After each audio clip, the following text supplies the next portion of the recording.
नमस्कार, doctor Gopal Singh Thakur, dental surgeon. और आज हमारे साथ हैं महेंद्र कुमार शर्मा सर। शिक्षक रहे हैं, 45 वर्षों तक शिक्षा विभाग में रहे हैं। सर भी हमारे एक रेगुलर पेशेंट रहे हैं। पिछले 15 वर्ष से मैं उनका ट्रीटमेंट करता आ रहा हूं। उनसे भी आज हम जानेंगे कि क्या क्या परिवर्तन आया इतने समय में, रेगुलर जुड़े हुए हैं तो क्या क्या हमें और सुझाव सर बता पाएंगे कि हमें करना चाहिए या पॉइंट ऑफ व्यू से। और उनके भी सुझाव हम पब्लिक के लिए लेंगे कि आपके लिए क्या क्या वो उनके तरफ से सुझाव दे सकते हैं। मैं डॉक्टर गोपाल सिंह ठाकुर से 2011 से जुड़ा हुआ हूँ। मेरी जो दांत की प्रॉब्लम थी उसे इन्होंने बड़ा निर्भीक तरह से और बड़े मुझे सबसे ज़्यादा संतुष्ट कराया। यानी जो प्रॉब्लम थी दांत की उसका प्रॉपर ट्रीटमेंट किया और मैं इनके इलाज से पूर्णतः संतुष्ट हूँ। तो इन्होंने फर्स्ट टाइम ही मेरा प्रॉपरली ट्रीटमेंट किया और कि सर अब मैं आपको कैप लगा देता हूँ। रूट कैनाल की और कैप लगाए। इसके बाद मेरी पूरी 32 में रूट कैनाल कर चुके हैं। मेरे आगे के दांत भी इन्होंने ही लगाए हैं और पूरे मेरे एक एक दांत में रूट कैनाल है। और भविष्य में इनका ये कहना है कि एक साइड की मेरी डार्ट नहीं है तो इन्होंने क्या कि MRI कटा लीजिए तो मैं दूसरे दांत लगा दे। डेंटल इम्प्लांट लगाने का हम लोग प्लानिंग कर रहे हैं सर के कि वो भी लगाएंगे उनको। में डेंटल की केयर के मामले में डॉक्टर गोपाल सिंह ठाकुर का एक अपना स्वयं का बहुत अच्छा नाम है। मेरे दांतों में पस पड़ा हुआ था, वो दांत भयंकर दर्द करते थे। तो सबसे पहले डॉक्टर साहब ने देखा और डॉक्टर साहब ने किया कि सर ये दाढ़ जो है अंदर से बिल्कुल डैमेज हो चुकी है। तो सबसे पहले इन्होंने पस को निकाला, फिर दाढ़ की जो है वो एक्सरे लिया। इसके बाद किया कि दाढ़ बेकार हो गई तो फिर उन्होंने उसमें रूट कैनाल की और कैप लगाई। जब से आज तक मुझे कोई प्रॉब्लम नहीं है। उसी का ही में भ्रांतियां लोगों के बीच बहुत सारी हैं कि सर रूट कैनाल ट्रीटमेंट नहीं, रूट कैनाल ट्रीटमेंट कोई भ्रांतिपूर्ण नहीं है।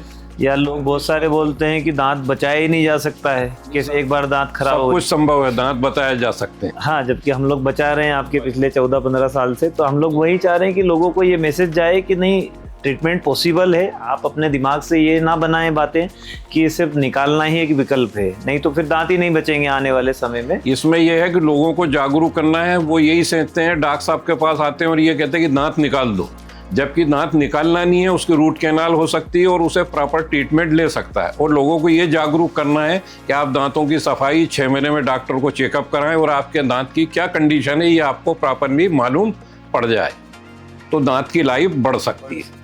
मेरा ये कि दांत जैसे भी थोड़ी बहुत भी प्रॉब्लम आती है, मैं डॉक्टर साहब के पास आता हूँ, ये दिखाता हूँ, ये जो प्रॉपर मेरे को गाइडेंस देते हैं उसके अनुरूप मैं कार्य करता हूँ। इससे मेरे दांतों की लाइफ बड़ी रहती है। प्रॉपरली सफाई करना, दोनों टाइम ब्रश करना, वो कुछ भी चीज़ सोने से पहले, खाने के पहले ब्रश करना। दांतों में चीज़ फंसी हुई नहीं रहना चाहिए। मीठा कम खाना चाहिए, हर डॉक्टर एक सुझाव देता है। चटपटी चीज़ें कम खाना चाहिए, गर्म चीज़ें कम खाना चाहिए, वो भी गर्म चीज़ें भी दांतों को नुकसान देती हैं।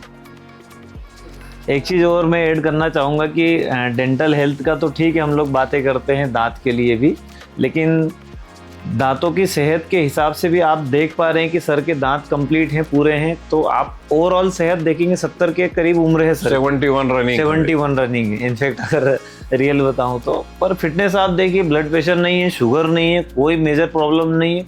और एकदम बिल्कुल मैं जैसा 15 साल से इनको देख रहा हूँ वैसा का वैसे ही मतलब कोई चेंजेस नहीं आ रहे।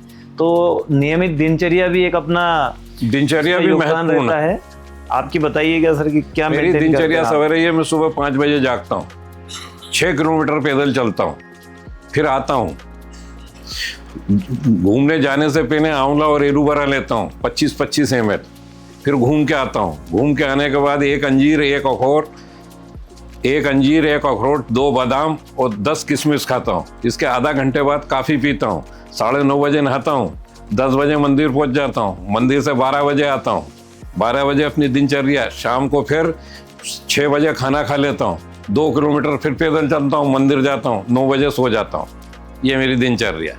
देखो, हमारे बीच ही ऐसे लोग हैं जिनको अगर हम फॉलो करें, हमें कहीं दूसरे लोगों को या हमसे दूर हैं जो उनको फॉलो करने का या देखने की ज़रूरत नहीं। हमारे अपने बीच ही ऐसे लोग हैं जो नियमित रूप से स्वस्थ हैं और दिनचर्या को फॉलो करते हुए आज तक ही वो बीमारी को अपने से दूर रख पा रहे हैं। तो हम लोग भी वही अगर जीवन शैली को अपनाएंगे तो शायद हम लोग भी बीमारियों को दूर रख पाएंगे। और ना सबसे बड़ी चीज़ है प्रकृति के अनुसार चलो। रात्रि सोने के लिए 2 बजे तक जागोगे, स्वास्थ्य कभी ठीक नहीं हो सकता। संध्या से पूर्व आप भोजन कर लीजिए और सूर्य उदय से पहले उठिए ब्रह्म मुहूर्त में, तो प्राणवायु मिलेगी। वेद शास्त्र सब ये बोलते हैं। आज की जनरेशन से मैं यही कहता हूँ कि सुबह प्रातः 5 बजे उठें, पृथ्वी को प्रणाम करें, माँ बाप को प्रणाम करें और दैनिक क्रियाकलाप से निर्वृत्त होकर घूमें जरूर। स्वस्थ मस्तिष्क में ही विद्या का निवास होता है। यदि मानव का, इंसान को सही चरित्र निर्माण करना है तो प्रातः उठे। अपने को ईश्वर ने इतना अच्छा शरीर दिया है, लाखों की प्रॉपर्टी है अपनी, इसको यदि अपन ने ध्यान नहीं दिया और अपन डॉक्टर के पास जाएं तो अपने से बड़ा मूर्ख कौन है?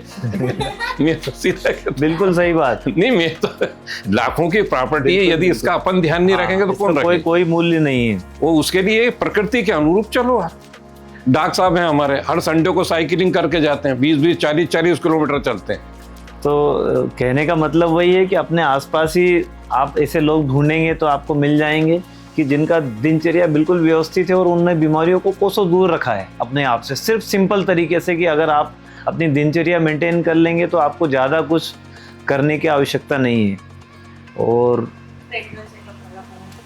रेगुलर चेकअप जो डेंटल का है वो भी कराते रहें तो उससे मेंटेनेंस कम लगेगा, आपको नहीं लगेगा कि ज़्यादा खर्चा हो रहा है, क्योंकि कम समय में ही प्रॉब्लम ठीक हो जाएगी वहाँ पर।